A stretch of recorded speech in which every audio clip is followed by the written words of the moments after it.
Sir positive వచ్చిన వాళ్ళలో ఎవరెవరు ఉన్నారు సార్? పాజిటివ్ వచ్చిన వాళ్ళలో రోహిత్ గారు ఒకరు, మహేష్ గారు, రితేష్, నమిత్, కౌశిక్, అర్జున్, ఈ 6 నెగిటివ్.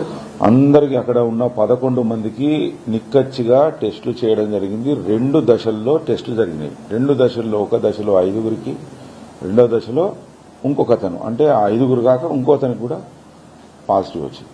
నెగిటివ్ వచ్చిన వాళ్ళు ఎవరెవరు ఉన్నారు సార్? నెగిటివ్ వచ్చిన వాళ్ళ పేర్లు మేము ఇచ్చేస్తాం తర్వాత. సార్ ఇప్పుడు కాల్పులు జరపడానికి గల కారణం ఏంటి సార్? మిమ్మల్ని పోలీసులు వచ్చారనా లేకపోతే ఇంకేదైనా? లేదు, పోలీసులు వచ్చారని వాళ్ళకి ఐడియా లేదు. మాకు ప్రాథమిక సమాచారం మేరకు ఎందుకు గాల్చారు అనేది మనకు కూడా తెలియదు. ఒకవేళ పోలీసులు వచ్చారని తెలిస్తే వెపన్ కూడా దాచిపెట్టే ప్రయత్నం చేస్తారు. అట్లా చేయలేదు. వాళ్ళు పట్టుకొని ఉండగానే మన వాళ్ళు పోయి పట్టుకున్నారు. రితేష్ రెడ్డి పేరు మీద ఉందండి. కాల్పులు జరిపింది వేరే వాళ్ళ? కాల్పులు జరిపింది నమిత్ శర్మ అని ఢిల్లీ వాస్తవుడు అనేది ప్రాథమికంగా మనకు అర్థమైంది. ఎందుకంటే అతని హోల్లోనే, అతని చేతిలోనే వెపన్ ఉంది. మన ఈ పార్టీ ఆర్గనైజర్స్ రోహిత్ రెడ్డి అని ఇతని ఫామ్ హౌస్ అది కూడా మధ్యాహ్నం 3 గంటలకు ఒకరిద్దరు కలుసుకున్నారు. తర్వాత 1 గంటకు ఒకరు, తర్వాత 1 గంటకు అట్లా మొత్తం 11 మంది అక్కడ జమ అయ్యారు. ఇప్పుడు చెప్పలేము. డ్రగ్ అది మనం FSL పంపిన తర్వాతనే నిర్ధారణ అవుతుంది.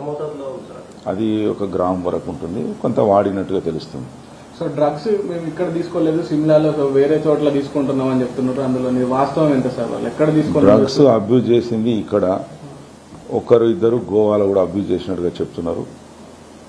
అది మనం ఇంకా ఇన్వెస్టిగేషన్ లో భాగంగా మనం వర్క్ చేస్తే కానీ తెలియదు సార్. మొదటిసారి, రెండోసారి దొరికితే వాళ్ళని బాధితులుగా చూస్తారు సాధారణంగా.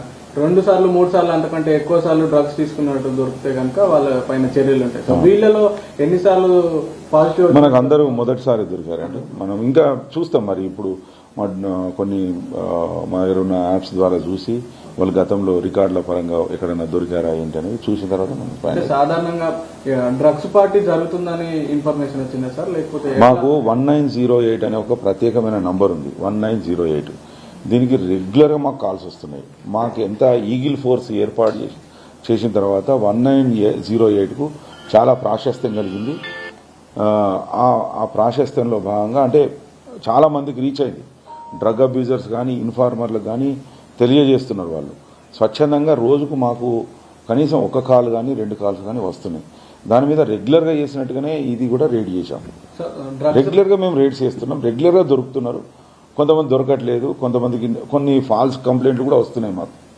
అంటే వ్యక్తిగత దేశాలతో కూడా ఇచ్చేవాళ్ళు ఉన్నారు. అది కూడా వెరిఫై చేస్తున్నాం. వాళ్ళకు కూడా చట్టబద్ధంగా ఎలాంటి ఇబ్బంది లేకుండా వాళ్ళ యొక్క గౌరవాన్ని కూడా మేము కాపాడుతున్నాం. డ్రగ్స్ రహిత రాష్ట్రంగా మార్చేందుకు ఈగల్ ఫోర్స్ డ్రగ్స్ పై ఉక్కుపాదం మోపుతుంది సార్. సో ఇలాంటి సందర్భాలలో హై ప్రొఫైల్ క్యాండిడేట్లే ఎక్కువగా ఈ డ్రగ్స్ వినియోగిస్తున్నట్టు ఇటీవల జరుగుతున్న కొన్ని సందర్భాల్లో తెలుస్తుంది. సో ప్రజాప్రతినిధులు ఉంటున్నారు, మాజీ ప్రజాప్రతినిధులు ఉంటున్నారు.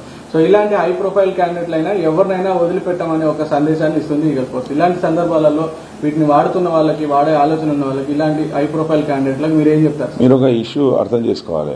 ఇది మీరు 2 రకాలుగా కనబడుతుంది. మా లక్ష్యం ఏంటి? డ్రగ్ అబ్యూజ్ చేయొద్దు అంతే. ఆ వ్యక్తి ఎవరు అనేది తర్వాత విషయం. అది ఆ సెకండ్ విషయం గురించి మేము ఆలోచన చేయం. ఎవరైనా పర్లేదు, చట్టబద్ధంగా జీవించడానికి చట్టం తయారు చేసుకున్నాం. ఆ చట్టం యొక్క చట్టంలో ఉండి మనం పని చేసుకోవాలి అంతే. ఇప్పుడు అతను ఎవరు వ్యక్తి అనేది మాకు సంబంధం లేదు. మాకు కేవలం డ్రగ్ అబ్యూజ్ చేశారా లేదా అనేది. వీళ్ళపైన తదుపరి చర్యలు ఎలా ఉండబోతున్నాయి? తదుపరి చర్యలు మనము మొయినాబాద్ పోలీసులు వాళ్ళను కోర్టుకు ప్రవేశపెడతారు. కోర్టు ఎట్లా చెప్తే అట్లా చేస్తారు.